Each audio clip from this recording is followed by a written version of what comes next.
ধর্মীয় বিধান পালন করতে প্রধান 5টি বাধা। মুসলমান হিসেবে আমরা ইসলাম পালন করে থাকি, তবে আমাদের সুবিধা মতো ইসলামের বিধানগুলো মেনে জীবনযাপন করতে চাই। এতে আমাদের ব্যক্তি, পরিবার, সমাজ, রাষ্ট্র ও আন্তর্জাতিক জীবনে স্বাধীনভাবে ইসলামের পরিপূর্ণ অনুশীলন হয়ে ওঠে না। বর্তমান সময়েও ইসলাম পালন করা হয়, কিন্তু প্রিয় নবী হযরত মুহাম্মদ সাল্লাল্লাহু আলাইহি ওয়াসাল্লামের দেখানো আদর্শ আমাদের জীবনে নেই। প্রথাগত ইসলাম অনুসরণ করতে করতে জীবন পার করে দেই। ইসলাম যে সর্বজনীন জীবন ব্যবস্থা তা আমাদের জীবন আচার থেকে বোঝার কোনো উপায় নেই। সাহাবায়ে কেরামরা এলোপাতাড়ি জীবন ব্যবস্থা হিসেবে ইসলামকে পালন করেননি, বরং নববী আদর্শে উজ্জীবিত হয়ে প্রকৃত অর্থেই ইসলামের অনুশীলন করেছেন। কাল পরিক্রমায় আমরা শুধু ইসলামের নামটাই ধরে রেখেছি, ইসলামের চিরন্তন চেতনা আর আদর্শের সামান্যও ধরে রাখতে পারিনি। যুগে যুগে মিল্লাতে মুসলিমার আদর্শিক চেতনা কিভাবে বিপর্যস্ত হয়েছে, প্রথাগত ইসলাম কিভাবে আমাদের পালিত আদর্শের তালিকায় স্থান করে নিয়েছে, বিষয়টি আমাদের অনেকের কাছেই অস্পষ্ট। তাই ব্যক্তি ও পরিবার জীবনে ইসলামের কিছুটা অনুশীলন থাকলেও সমাজ, রাষ্ট্র ও আন্তর্জাতিক জীবনে নেই। এই দুইয়ের মাঝে তফাৎ করার মতো যোগ্যতাও খতম হয়ে গিয়েছে। যেসব বিষয়ের অবর্তমানে আমাদের ইসলামী মূল্যবোধ দিন দিন ক্ষুণ্ণ হতে চলেছে এবং ইসলামী জীবন বিধান পূর্ণ অনুশীলন করার পথে বাধা হিসেবে কাজ করছে, সেগুলো মৌলিকভাবে 5 প্রকার। তার মধ্যে 1 নম্বর হচ্ছে ইসলামকে ভুল প্রচার করা।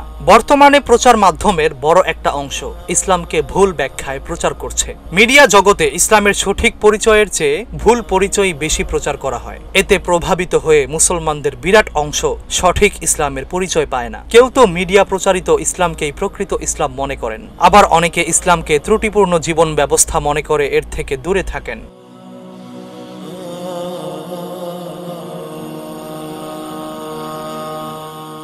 2 নম্বর হচ্ছে ইসলাম বিরোধী জীবনাচার। ইসলামী তাহজিব, তামাদ্দুন, সভ্যতা, সংস্কৃতির মূলে আঘাত হেনে বিজাতীয় সংস্কৃতির তাবেদার হয়ে তাদের লাইফ স্টাইলের অনুসরণে মুসলিম দেশগুলো প্রতিযোগিতামূলকভাবে অগ্রসর হচ্ছে। আধুনিকতার নামে বিজাতীয় জীবনধারা মুসলিম সভ্যতার ফ্যাশন হিসেবে স্বীকৃতি লাভ করছে, আর ইসলাম শুধু নামকে ওয়াস্তে অন্তঃসার শূন্য অবস্থায় কিছুটা বাকি আছে। 3 নম্বর হচ্ছে মুসলিম ভ্রাতৃত্ববোধে আঘাত। মুসলমান হচ্ছে মুসলমানের ভাই, এই বাঁধন রক্তের বাঁধনের চেয়েও মজবুত। কিন্তু আমাদের যাপিত জীবনের অবস্থা দেখে এই কথা বলার কোনো সুযোগ নেই। ইমানের সম্পর্কর চেয়ে স্বার্থের টান আমাদের কাছে বেশি প্রিয়। হীন স্বার্থে ভাই ভাইকে খুন করে ফেলি, প্রতিশোধ নিতে গিয়ে নিজের সর্বস্ব বিলিয়ে দেই, এইসব দেখে অনেকেই ইসলাম থেকে দূরে সরে যায়।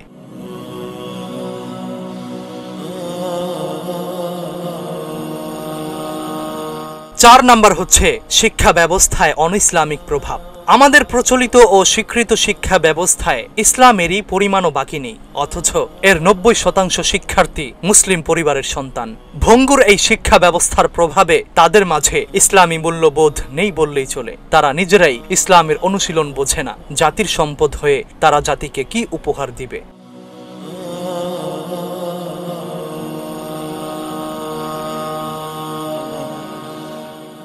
এবং 5 নম্বর হচ্ছে আখলাকি অধপতন। আচার ব্যবহার একজন মানুষের সঠিক পরিচয় তুলে ধরে। আমাদের প্রিয় নবী হযরত মুহাম্মদ সাল্লাল্লাহু আলাইহি ওয়াসাল্লাম এবং তার সাহাবায়ে কেরামের আচরণে মুগ্ধ হয়ে মানুষ দিনের পথে আসতো, আর আমাদের আচার আচরণ দেখে মানুষ আমাদের মুখে থুথু নিক্ষেপ করে আর ইসলামকে তুচ্ছ-তাচ্ছিল্য করে দূরে সরিয়ে দেয়। কতই না লজ্জার ব্যাপার। রাসূল করিম সাল্লাল্লাহু আলাইহি ওয়াসাল্লামের পরে দাওয়াতে ইল্লাল্লাহ এর দায়িত্ব হচ্ছে এই উম্মতের উপর। এই দায়িত্ব আমাদের সকলের উপর ন্যস্ত। আমাদের প্রতিটি কথা, প্রতিটি কাজ হবে দাওয়াত। আমাদের সবকিছু হবে নমুনা, মডেল, বিজাতিদের জন্য অনুসৃত আদর্শ।